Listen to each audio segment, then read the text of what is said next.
Hello. 2025 ഡിസംബറിൻ്റെ അവസാന നാളുകളായി നമ്മൾ 2026 കടക്കാൻ പോവുകയാണ്. ഒരു പുതുവർഷത്തിലേക്ക് നമ്മൾ കിടക്കുകയാണ്. അപ്പോൾ ഈ പുതുവർഷത്തിലേക്ക് കടക്കുമ്പോൾ സാമ്പത്തികപരമായി പ്രവാസികൾ ശ്രദ്ധിക്കേണ്ട, സാധാരണക്കാരായിട്ടുള്ള പ്രവാസികൾ ശ്രദ്ധിക്കേണ്ട 5 കാര്യങ്ങളെക്കുറിച്ച് വളരെ എളുപ്പത്തിൽ പറഞ്ഞു പോവുകയാണ്. അതിൽ ആദ്യത്തെ കാര്യം, പ്രവാസികൾ അവരുടെ NRO ബാങ്ക് അക്കൗണ്ടുകളുടെ 2025 സ്റ്റേറ്റ്മെൻറ്റ് എടുത്ത് അത് മൊത്തമായിട്ട് ചെക്ക് ചെയ്യുക. എന്നിട്ട് നിങ്ങളിൽ നിന്ന് അനാവശ്യ ചാർജസുകളൊക്കെ കൂടുതലായി ഈടാക്കുന്ന ഒരു ബാങ്കാണ് നിങ്ങളുടേതെങ്കിൽ നിങ്ങൾ എന്ത് ചെയ്യുക, ആ ബാങ്കുമായിട്ടുള്ള സാമ്പത്തിക കരാറ് നിങ്ങൾ അവസാനിപ്പിച്ചതിന് ശേഷം നിങ്ങൾ ചാർജ് കുറഞ്ഞ മറ്റൊരു ബാങ്കുമായിട്ട് മുന്നോട്ട് പോകാൻ വേണ്ടിയിട്ട് ശ്രമിക്കുക.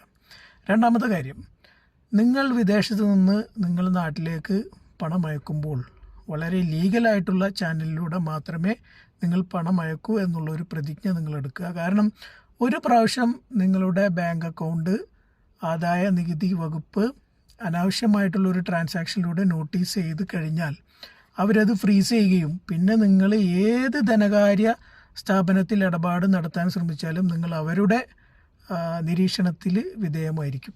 അപ്പോൾ അത്തരത്തിലുള്ള പ്രശ്നങ്ങളൊക്കെ ഒഴിവാക്കാൻ വേണ്ടി ലീഗൽ ചാനലിലൂടെ മാത്രം നിങ്ങൾ പൈസ അയക്കുവാൻ വേണ്ടി ശ്രമിക്കുക.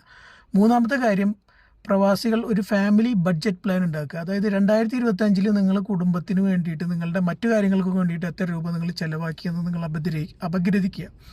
അതായത് നിങ്ങളുടെ ഫാമിലിയുടെ മെഡിക്കൽ ചിലവുകൾ, അതുപോലെ തന്നെ നിത്യോപയോഗ സാധനങ്ങൾ, കുട്ടികളുടെ വിദ്യാഭ്യാസ ചിലവുകൾ, അത്തരത്തിലുള്ള എല്ലാ ചിലവുകൾക്കും വേണ്ടി നിങ്ങൾ സ്പെൻഡ് ചെയ്ത എമൗണ്ട് നിങ്ങൾ മനസ്സിലാക്കുക. അതിനനുസരിച്ച് ഒരു ബഡ്ജറ്റ് നിങ്ങൾ ഉണ്ടാക്കുക. നിങ്ങളുടെ കടങ്ങളെക്കുറിച്ച് നിങ്ങൾ വ്യക്തമായിട്ട് പഠിക്കുക.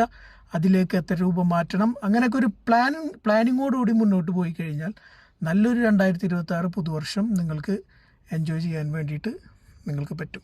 നാലാമത്തെ കാര്യം എന്ന് വെച്ചാൽ നിങ്ങളുടെ ഡോക്യുമെൻറ്റുകളെല്ലാം നിങ്ങൾ ക്ലിയർ ആക്കി വെക്കുക.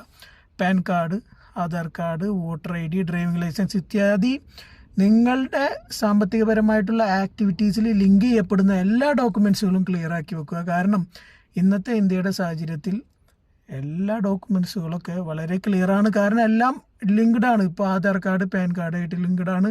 ഈ ആധാർ കാർഡും പാൻ കാർഡും നിങ്ങളുടെ മൊബൈലുമായിട്ട് ലിങ്ക്ഡ് ആണ്. ഇത് മൂന്നും നിങ്ങളുടെ ബാങ്ക് അക്കൗണ്ടായിട്ട് ലിങ്ക്ഡ് ആണ്. വളരെയധികം ശ്രദ്ധിക്കുക.